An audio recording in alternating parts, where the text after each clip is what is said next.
Hello, friends. Welcome to the Angels and Awakening podcast. I'm your host, Julie Jancius. If you love this podcast, please be our angel. Ask a friend to listen, subscribe, rate us 5 stars, leave a positive review, and share a screenshot of this podcast on your Facebook or Instagram stories. So, my dad passed away in 2015.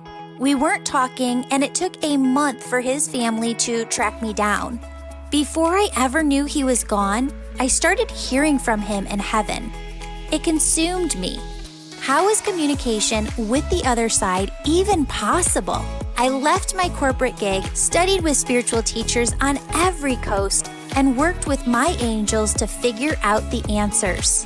Today, my mission is teaching you how to raise your vibration, shift your thoughts, trust your intuition, develop your unique spiritual gifts, and connect with your loved ones and angels on the other side. Friends, when you have these tools, life really does become heaven on earth.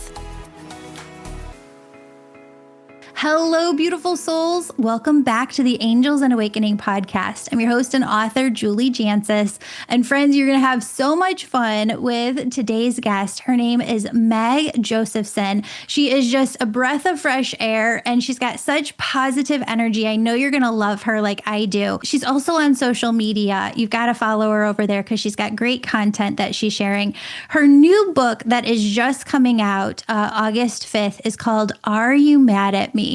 Now, if you're a people pleaser, you've been one in the past. I think if you've been one, we always kind of struggle with it throughout life. You're going to get so much from today's podcast.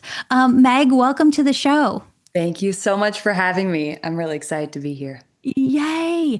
You talk about something that I had actually never heard of, a term. You know, I always tell my audience and my members, there's so many words that we use, right? And when we use a word over and over again, it kind of loses its energy. And you see new words emerge to help people feel and connect with what's happening in their lives. And so I love words. And so you use the word fawning. I'm like, oh my gosh, tell me more. Explain to people how and what fawning is as a survival instinct, how we learn it in childhood, and how we don't have to see it as a defect. Absolutely. And the book is called Are You Mad at Me? Because I view that as sort of a manifestation of the fawn response. And so the fawn response is a threat response that our bodies have. And a lot of people may be familiar with fight or flight. And those are 2 of the threat responses. We also have freeze. And the 4th one is fawn. And you may have not heard of it. Well, one, I don't think it's talked about much in general. And that's an angle. But it also it was coined relatively recently in 2013 by the psychologist Pete Walker.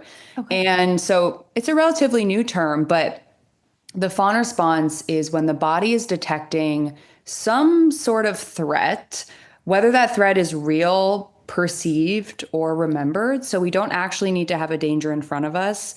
It can just feel like we do, like if our boss or our partner is kind of being cold or standoffish, that might activate some part of us that's like, oh, are they mad at me? Is everything okay?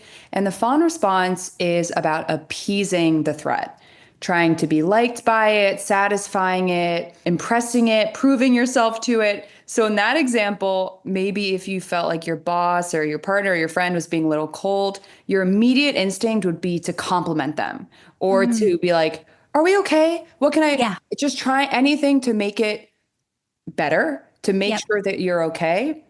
And the fawn response really is my safety comes from pleasing you. And I can't feel regulated until I know that you're regulated. I think it's the most common threat response as a psychotherapist. I see it in my private practice all the time, but it's the most under-recognized. And I think that's because it's so largely rewarded. It's a very it's very much learned in childhood, which we can talk about, but it's also very socialized as well. And it's rewarded. We get rewarded for being people pleasers. Women especially you're so easy, you're so good. You're so helpful. Like it's such a validated behavior. Yeah. And it's not a bad thing. It's a self-protective thing. It's an unconscious protective mechanism that has kept us safe and will keep us safe. But when we do it as our default way of being, it's exhausting. Yeah. And we're only supposed to be in it for a few minutes at a time when there's an actual danger. But when it becomes our default way of being, that's where the healing opportunity lies. When are we fawning when we don't need to be? And that's what this work is all about. So 100%. Now, I've got a million questions about yeah. this because I see everything as energetics, right? And there's a couple of different questions that I have. The first one is, have you ever looked at empaths, highly sensitive people? And How do you what's see empaths connecting oh, with all of this? so good. I Yeah. love it. And first of all, what's so important is when we learn to tune out our emotions as a child, which a lot of us learn to do as a fawn response to keep the peace. Those emotions don't go anywhere. They just get shoved into our bodies. Hmm. And we learn to shame our emotions, to suppress anger, suppress resentment. And even though, those emotions are messengers, but that's a side track because I want to get to the empath, highly sensitive person. I think of it as a Venn diagram where I have like empath, highly sensitive person in one hand. If you're listening and not seeing video, I'm holding up a circle as one circle. And then hypervigilance, fawn response, trauma response as another Venn diagram. And there is certainly, these are their own real things. And there can certainly be an overlap as well. I definitely identify as a highly sensitive person. I've always felt very deeply. I need a lot of alone time. I'm very sensitive to who I'm hanging out with and how I'm spending my time and energy. And what has been so enlightening for me has been the process of parsing out what is being highly sensitive and what is coming from a place of unprocessed trauma and hypervigilance. And I remember I have this scene in my book where I'm crying and I just cried so much as a child. And my mom was like, "Oh, honey, I think you're starting to go through puberty, and maybe that's what you have hormones, and that's why you're so sensitive." And I was like, "Oh, finally, I have an answer." And then I just like walked around and I passed everyone that day, and I just said, "I have hormones," because I was just so thrilled. Like, oh, that's why I'm so sensitive. And I talk about sensitivity in the book because it's thrown around as such an insult for so many people, especially women growing up. You're so sensitive, Mm-hmm. meaning you're overreacting. That's what Too sensitivity. sensitive. You're too sensitive. For people that are naturally empathetic and naturally highly sensitive, and also growing up in an environment where you need to be on high alert, you Mm-hmm. are in a volatile environment or a tense environment, or there is hostility or a caregiver is very critical. There's so many ways in which it can show up. That sensitivity is amplified. A lot of people don't realize that shame is the lowest vibrational emotion that is. They did, I think a spiritual teacher looked at this, the vibrational frequency, and they thought that it would be hate or it would be fear. That's the lowest, but it's really shame. And when you look at the energetics of it, it's interesting. Before COVID, when I would be working on a person, I go through all of their chakras, every single reading that I do. There wasn't a lot of people who had stuff going on in their root chakra. Mm. A lot of times it would be somebody who had just lost their job, is worrying about losing their job, or worrying about money issues. Other than that, you wouldn't feel a lot. And then COVID came in 5 years ago, and you started to feel people's fears there, especially if they had like an immune sensitive family member, just kind of worried about that. You started to see a flare up, and you can kind of feel into people's past in there, but you also feel into people's shame. And I think that when we shame another person, and so many people really aren't familiar with shame in a way where they don't recognize it, that shaming another person, being critical of another person, is the equivalent of physically backing someone into a corner. People have a human need to be a person, like a person who has this identity. And when you shame them, you bring them into root chakra energy, backing them into this corner where they have to make choices. You are physically putting someone in a position where they have to make a choice. If they're not feeling safe with you, then they have to get themselves to a place of safety to just continue being a human being. And that is so the role of the fawn response, is how can I suppress my needs, my emotions, my desires to please you, and prioritize what you want and what you need. And this isn't to say we're not caring about what people want and need anymore, but we're caring about both. Yeah. Versus abandoning ourselves in the Yeah. process. To your point, I thought that was so well said about shame being hard to detect. Yeah. It's so funny because my whole life I've walked around with a feeling of I'm about to get in trouble.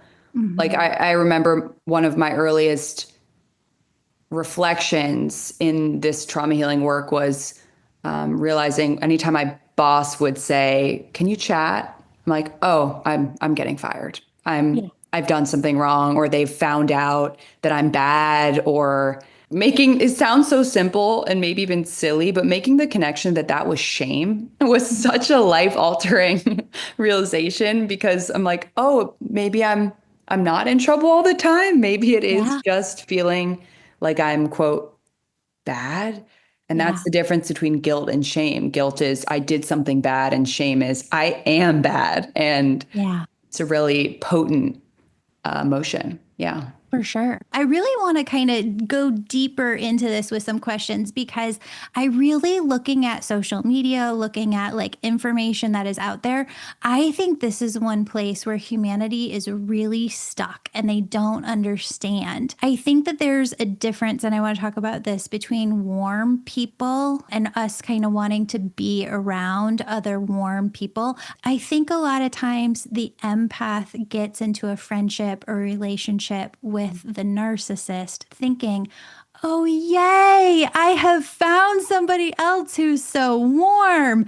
And then they get the cold side, and they go back to default to what you were saying before. Oh my God, I did something. I'm bad. I'm Yeah. wrong.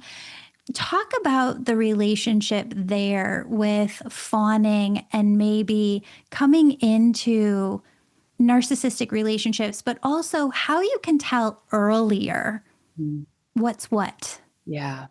Well, what's really interesting is the fawn response and this sort of "are you mad at me" thinking is really, really common from narcissistic family structures, where if having a caregiver who is manipulative or gaslighting your emotions, really critical, hot and cold, being good and easy and perfect is a fast track to preventing all of that as best as you can.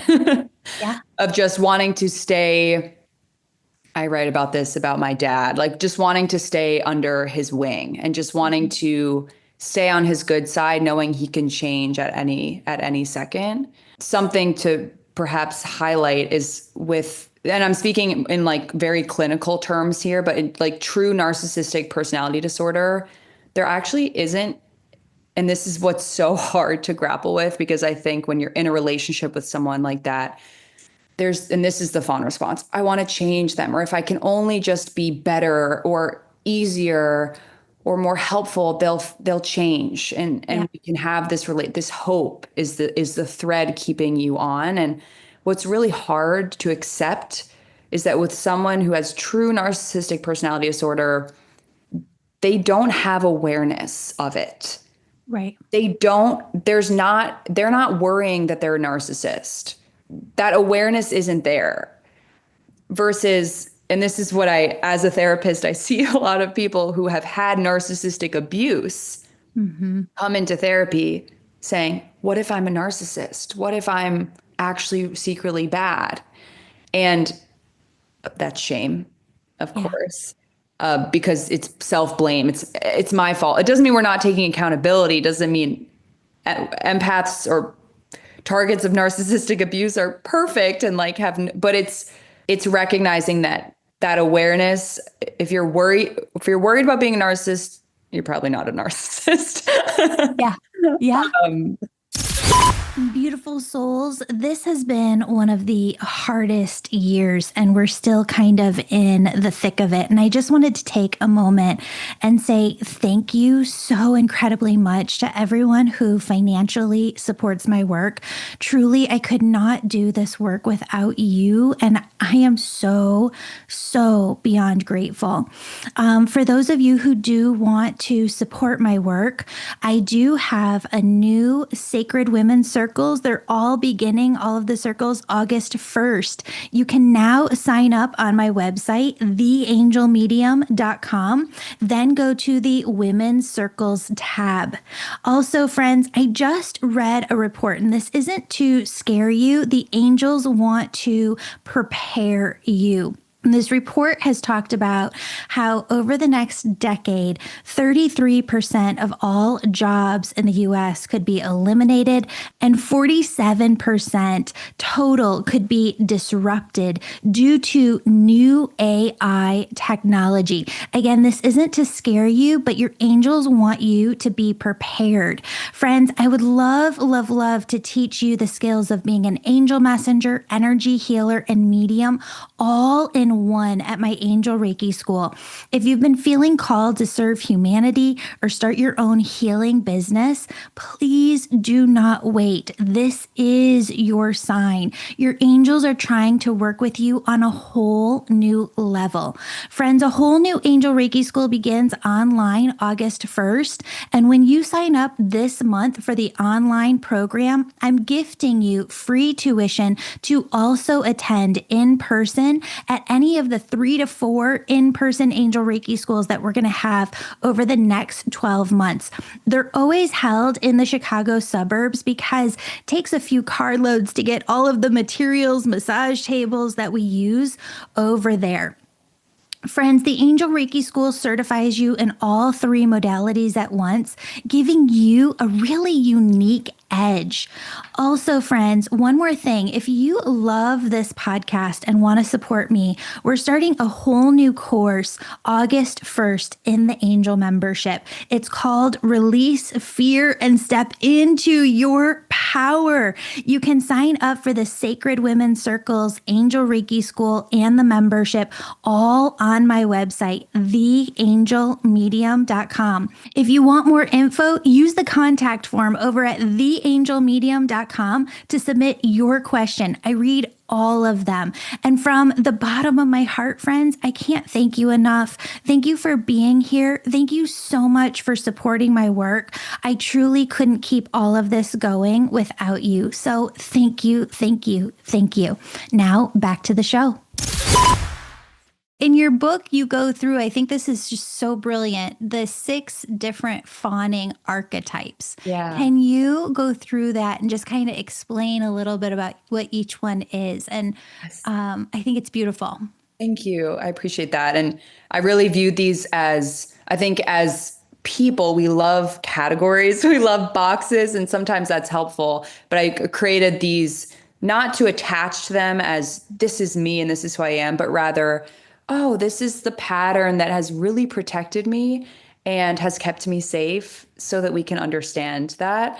I have 6 archetypes, which are the perfectionist, the performer, the peacekeeper, the caretaker, the chameleon, and the lone wolf. Do you want me to go? I could go through each one and kind of give like a belief that each one maybe has. Yeah. Or If just that's like a few helpful. sentences on each for sure. I Sure. think it's so helpful for people to be like, Oh, I never thought about it that way. Yeah. I'm that one. And that makes so much sense. Absolutely. Yeah. And you may see yourself in each of them. You may see yourself in three of them. You may highly identify with one of them.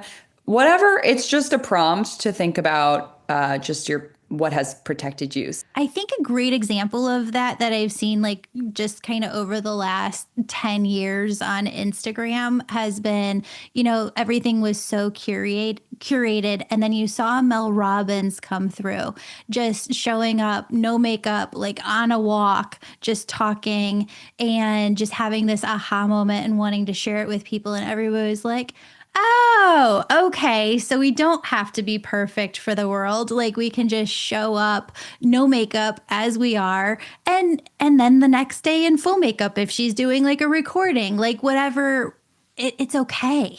Yeah, it has been interesting to see the evolution of curated to more raw through Yeah. social media. And even then, it's like, can I be perfect at being seen as raw or vulnerable or messy? Like it's Oh, inherently really? well, it's like we're still, and it's not a bad thing. It's an objective fact. We're just being perceived and we're aware that we're being perceived. And for people stuck in the fawn response, being perceived is quite scary Hmm. because we don't know, do they like me? Am I doing enough? Am I being enough? And so the practice of letting it be okay to be misunderstood, misperceived, misjudged is so hard, but so important for people who resonate with the are you mad at me framework. So I'll go, I'm not going in any particular order. I'm just kind of going around, but I'll go into the performer because there is some overlap with the perfectionist. I view the performer as kind of like the comedian. I forget who said this quote. They're like, people often ask, "Oh, are you a comedian?" Two comedians. Are you a comedian because you were depressed? And it's like you should really be asking, "Are you a comedian because your parents were depressed?" Where you learn to Hmm. use humor as a defense mechanism, very useful defense mechanism to uplift the mood or alleviate tension in your home. So the performer is, it's on me to keep the mood high, whether that's through humor, through being the jokester, through relentless positivity. It's my job to kind of curate this positive mood in the home, whether that's because your parents are always arguing or passive aggressive toward each other. Similar to the perfectionist, as an adult, it can manifest as people don't know the real me, or I'm responsible for people's happiness. I can't let people see what's beneath the surface for me. So it can be quite lonely, even though tends to be a pretty extroverted type of person. That's really fascinating. Yeah. Yeah. And I wonder if anybody felt that as you were saying it, Meg, of if you could feel that you're an energy feeler, like you can feel and perceive energy, if you felt the tension in the household when you mentioned it, and then felt the levity, the lightness of the comedic relief coming in, it's all energetics. I think I was definitely that and like mentally helping carry the very like heavy load. Yeah. I didn't have to do as much like physically around the house. I did get a job very young, but Yeah. mentally, and there's a weight to. My sister Yeah. and I were just talking about this. Like there's mental weights that we carry around, and they're exhausting. Yeah. Julie, how did that show up for you emotionally day to day? What sort of weight were you carrying? I think I started to intentionally seek it out where I knew that my parents were middle class, and we probably lived above our means where like we would have a nice house, but your house rich, cash poor. And so then money always felt very tight. Mhm. And I remember being in college and going to my best friend Sarah's house in Peoria and her parents really having this deep discussion with us about how they lived below their means. And it was like light bulbs went off in my head because I had never heard people talk about that before. And I was like, ding, ding, ding, ding, circle that, highlight that. That is the way to go, because then you don't have this pressure just constantly. But then I would seek it out. When there would be family parties, I was never with the kids, playing with the kids. I would play with them for a while because I was the oldest. And then I would try and get back into the kitchen to hear everything that was going on, because I was like, there's a better way to be living. And I think that there was some mental health stuff. I could probably talk about this for an entire episode, but I think that endometriosis and women who have PCOS and PMDD, which a lot of people have multiple at the same time, I think a lot of people in the mental health sector misdiagnose that for like a bipolar or a mood disorder, but it's really the hormones and how they're playing out. And so I don't think that there was a mental health disorder. I think that there was a lot of hormones that created something that mimicked that within the household. And then my dad would just completely shut down, shut out, and just not participate anymore. And so now you have like one parent who's like totally shut off. And I would seek out the information, like what is happening, talking to as many people as I could talk to. And even my freshman year of high school, I got really involved in journalism. And looking back, I've interviewed thousands of people over my lifetime, because I'm always searching for that information. Like, help me understand how I do life right, to like totally bypass problems, right? And missteps. Wow. And someone had to fill that role of gathering information and whether it was, to soothe yourself, to soothe other people, it doesn't matter, because it was what was in your control to keep people regulated. Yeah. How brilliant to fall into that. And, you were too young to fall into that at the same time. So Yeah. yeah. Yeah. Thanks for sharing that. Of course. So we have caretaker, and that doesn't have to be physical. So that can be emotional Oh, too. in fact, a lot of the time it's not physical. A lot of the time it's emotional, of like you were speaking to, kind of carrying that mental load, Yeah. being when you were speaking about just living above your means, being really hyper aware of, and sometimes it's just inevitable, but being hyper aware of income level, or just how your family might be different in some way, and filling that role to make sure people are okay. I'm trying to, yeah. This is kind of interesting, but I'm realizing in our conversation that inadvertently I put a lot, not put, but just kind of inform my daughter. And I have over the years, of maybe more than she needs to be aware of, Uh-huh. because like I want her to be safe. And it's just kind of always in the back of my mind of, what if this, what if that, like she needs this information. And so I've had a problem as a parent feeling safe with her being in the dark on things, where I can see that, maybe she didn't need to know everything, and that it's okay to be in the dark on some Yeah. things. But you're speaking to something so important, which is, I think, and I really believe this, that, a parent's weakness becomes the child's strength, Mm-hmm. because we're all just trying to improve upon our parents. And so, Yeah. yeah, of course, like you were left, it sounds like you were left in the dark, and people weren't giving you information, and you wanted that information. So of course you're going to break that cycle by sharing with your daughter. And I trust your intuition of when to share, when not to share. And I think something so important to recognize, and this is with being a parent, being a partner, being a friend, we're going to mess up. Yeah. That's okay. But it's inevitable. What matters so much more is the repair. And I Mm-hmm. think for a lot of people that resonate with this "are you mad at me" feeling, is there wasn't repair. Things Mhm. were brushed under the rug. Things were not, I know in my family growing up, like there would be huge, huge, huge conflict in really rageful ways. And it was not taught. I'd go downstairs after that episode and my dad would be like, so what do you want to do for dinner? And Mhm. it's so confusing for a child. Are we not going to just talk about, are we not going to acknowledge what just happened?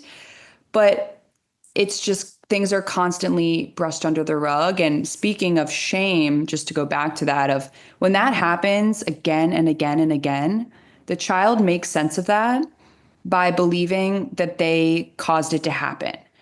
There's Mhm. no other way it can make sense for a child. It must be Right. my fault because my dad's not acknowledging it. So it goes from over time, I made dad upset. He's really upset, and that's my fault. It goes from I made dad upset to I'm bad. Mhm. I did something bad to I am bad because it happens again and again and again. With repair, we break that. Yeah. It's like if you were to yell as a parent, which inevitable, we all lose our temper. We can't be regulated all the time. And to go back and say, honey, I'm so sorry for yelling. That was my fault. And Yeah. I'm really working on self-regulation. Ooh. I love you and Yeah. I'm here for you and we can talk about it. How healing would it be to hear that from a parent? Some acknowledgement. It's just that's the most important part. And actually, a little bit of conflict, a little bit of friction, followed by repair, can lead to so much more closeness. So For it's really sure. a special Yeah, opportunity.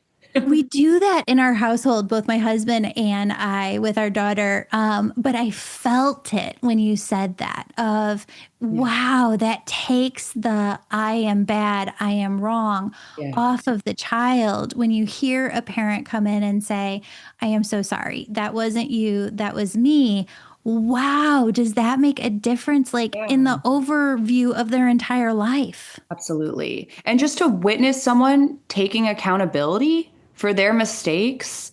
Yeah, Oh my gosh, what a powerful model because yeah, it's showing the child you don't need to be perfect. You can mess up and just own it and it's fine. yeah, It's so much more as I think a lot of listeners and maybe us like feel of it's so much more of a lasting impact to just have it be ignored. hmm, We talk about energy like that we are feeling that is being stored everywhere in our bodies and it's very alchemizing to just repair, you know? yeah. There are times though in life where you are in situations where you've had the conversation so many times, the boundaries aren't respected. People can put you in situations where I didn't say it that way, I didn't say that, and you know what you heard, and they make you feel like you're Yes. crazy. Hmm. That can be a Yeah. frustrating situation to be in. For Yes. our listeners who 99.99% are very highly empathic, highly sensitive, and are going to keep trying to repair that relationship over and over again. When do you give yourself permission to say, I've had this conversation this many Yes. times, or I don't feel safe with this person, or I've seen they've shown me with their actions they're not going to change, and it's okay to release myself from this. Thank you for that. Repair requires two people. Mm-hmm. If one person is wanting to repair and understand the other person and the other receiving person is shut off, invalidating, saying you're making it up, is stuck in their ways, repair can't happen. And Mm-hmm. so repair is so healing when it's a safe and healthy relationship. Mm-hmm. When repair isn't possible and that closeness isn't on the other side of that, what I like to say and what I talk about in the book is perhaps it's not closeness, but clarity. Mm-hmm. Clarity that the other person may not change, the other person may not see the pain that they've caused.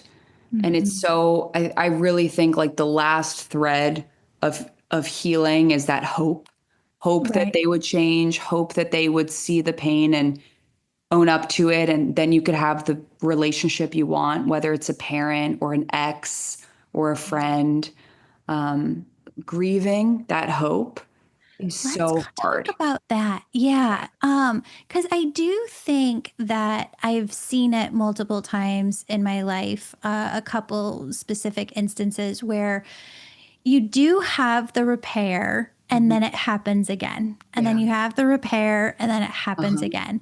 And, you do this for 7 times and you go, I cannot physically keep going because there's just somewhere along where it's a fake repair. They're repairing to just Yes. appease in the Appease. moment, but it really isn't authentic. It really isn't true.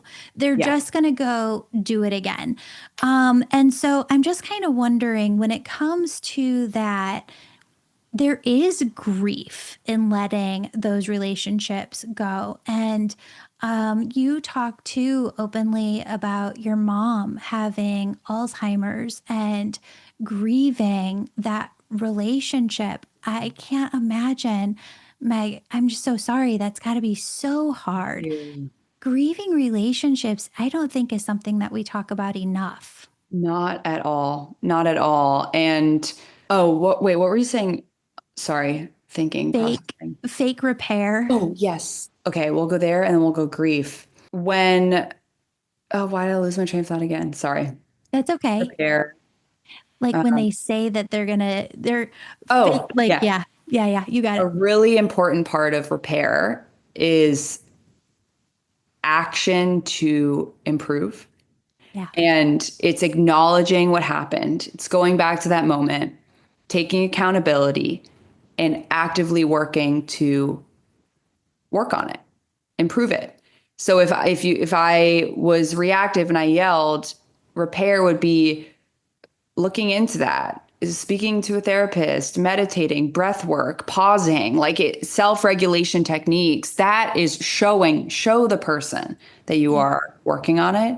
So if the other person is just muttering the words sorry just to make you get over it, that's not repair. yeah, And that's really actually common in narcissistic relationships is I'm sorry, which just means like move on, you yeah, know? yeah. So that's that. But grief, I talk about this in the book as well, is grief is so complex because it's not just grieving someone when they pass. It's also grieving what never was. Mhm. And what was really, my mom started showing symptoms of Alzheimer's when I was 19. She was 59 and she's still alive now. She's 70. Wow.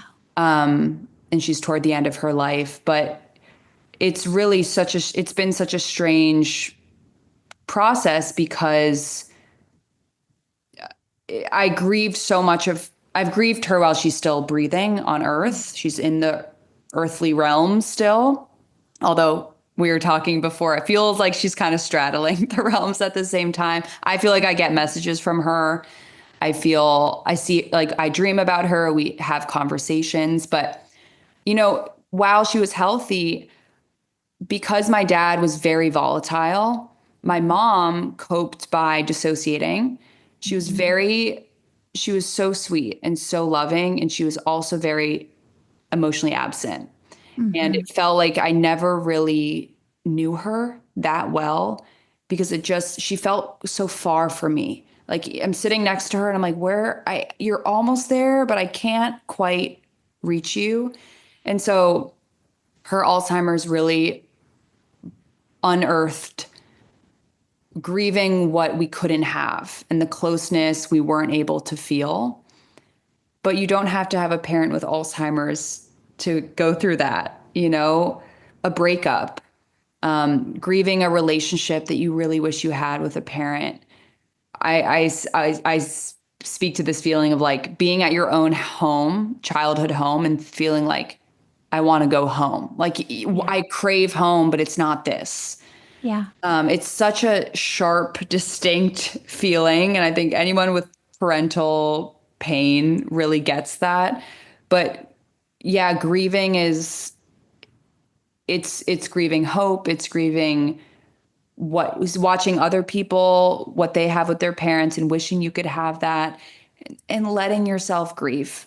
And I think so often we want to just jump right to the compassion, or we want to jump right to the acceptance. And grief is such a necessary part of the healing process.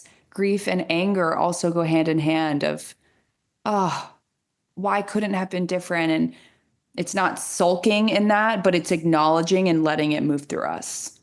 And letting it move through us like when it's happening, and not thinking that it's just like one time and then we're not going to have this anymore, because that's not realistic. Like, we're human beings, and just as there's like waves of energy in the ocean waves and tides, we are constantly swimming through energies that we're not seeing, but we're feeling emotionally. And so at some point that wave's going to come back, in Yes. every month or every year or every quarter, during different holidays or, birthdays. And we know that we're going to feel it. I get it with, we're coming up almost to August 5th, your book, the release date.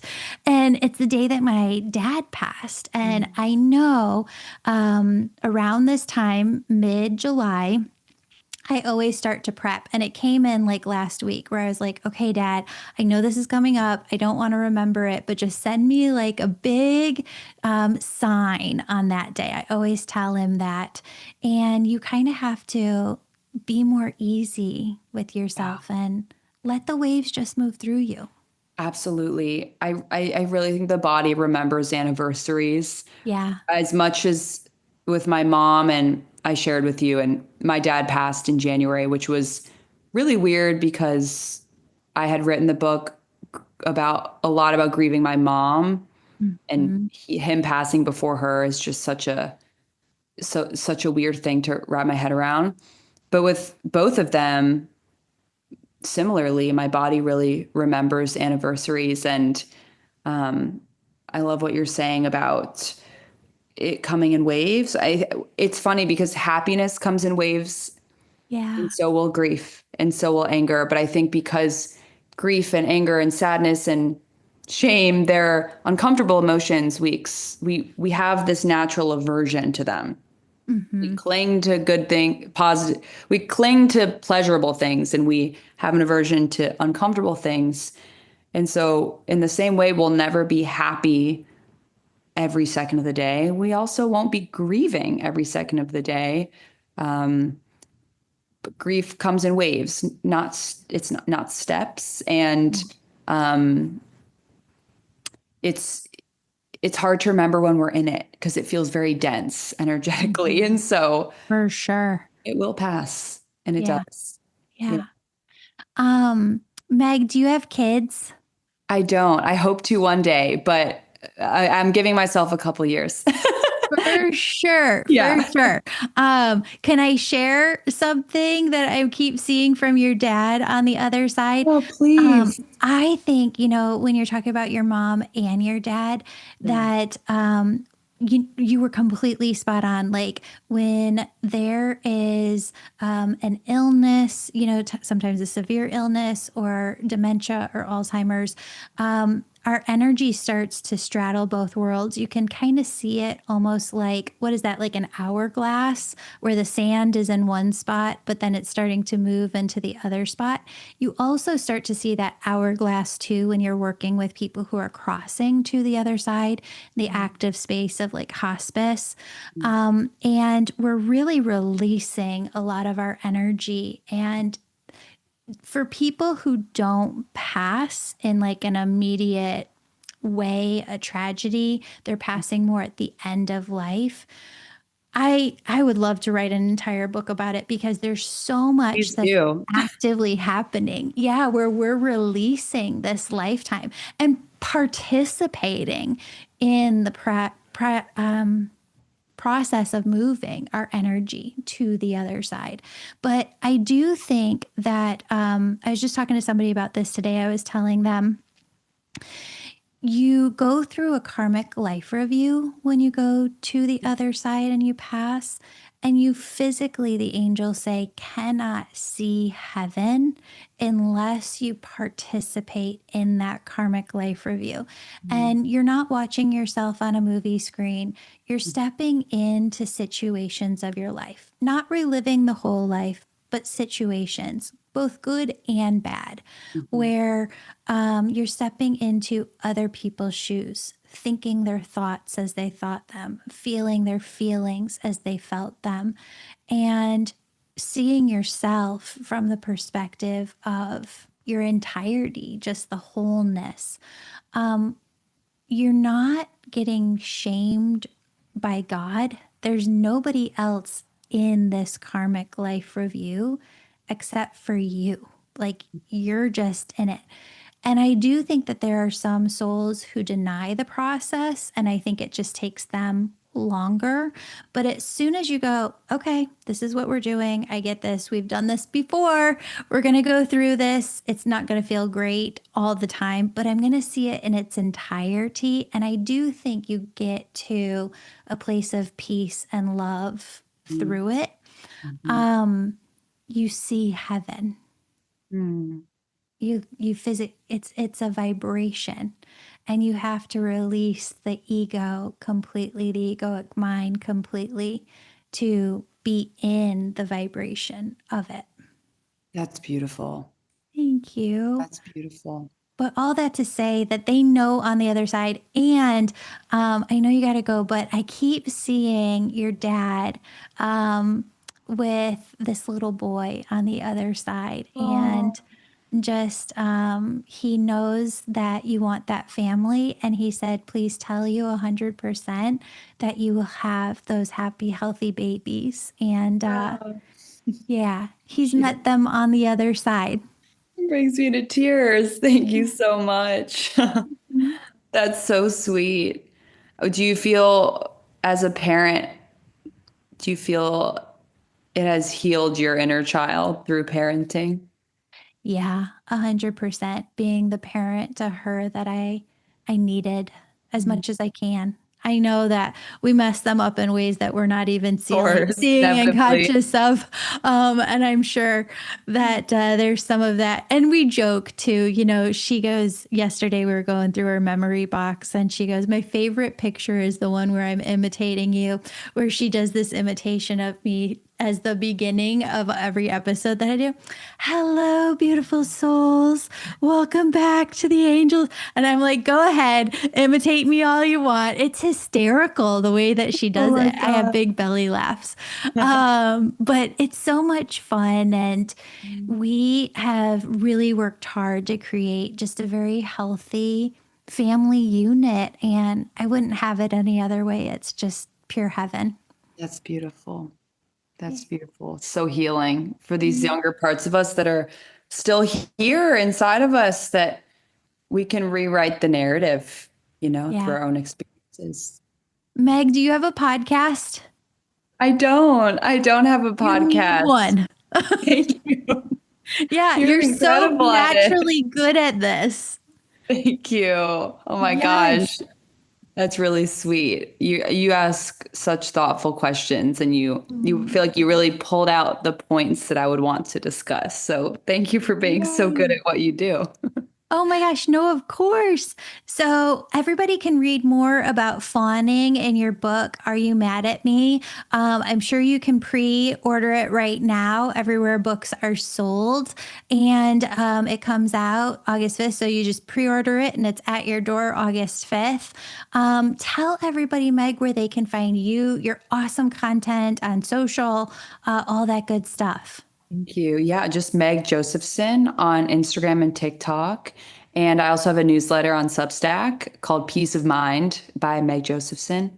And I'm also working on an Are You Mad at Me Fawn Response workshop. So that'll release in the next few weeks as a way to kind of take what we talk about in the book and to integrate it and practice it together. So I'm excited for that. That's amazing, Meg. Thank you so much for being here. Yes. I'm so grateful for the time. Thank you. Yay. Beautiful souls, we have so many freebies to help serve you, your family, and friends. Want a weekly message from your angels emailed to you? Sign up on my website to receive a weekly message of love, hope, and healing from the angels.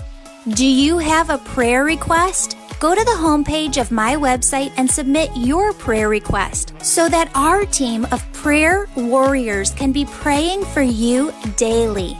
Want to learn more about the angels and energy healing?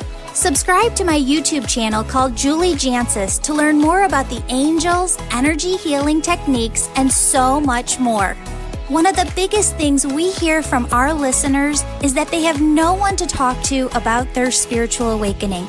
We created a private Facebook group called the Angels and Awakening Podcast Tribe so that you could connect with others like you and know that you're not alone. So be sure to join this group on Facebook to get the support you need. Want a free session? We plan to give away over 240 free sessions with students in the Angel School per year. To win a free session, subscribe and rate this podcast 5 stars. Then write a positive review and email us a screenshot. That way we know who to contact when you win. Want to share your uplifting angel story on the podcast? Because we love sharing them. Please write down your angel story and email it to us. Don't forget, be an angel and share this podcast with someone who needs it. See you back here next time for another episode of the Angels and Awakening podcast. Friends, before we go, I want you to take a deep breath in. Deep breath out. Again, deep breath, inhaling the pure white light and love of God, making you feel weightless and filled with joy. And I want you to exhale all of the heaviness that you've been carrying in your auric field, in your chakras, in your body. Friends, no matter where you are in your life, your angels need you to know that you are so loved. Never doubt that you have big purpose here and now. What is your soul here to do? My friends, your spirit team is always working with you. I want you to see and feel your heart chakra and your heart itself opening like French doors. I want you to see God and your spirit team sending you a multitude of blessings of abundance in health, wealth, happiness, love, and peace. See all of those unexpected blessings filling your heart right now. My friends, your soul is love, joy, peace, bliss, ease, and grace. And because that's who and what you truly are, these elements can never leave you. They can never be taken away from you. And my friends, all you really ever have to do is just be. Be you and radiate the beautiful light that you are. So go forth today and be an angel in the lives of others. Radiate your love and live in the high vibration of simply being.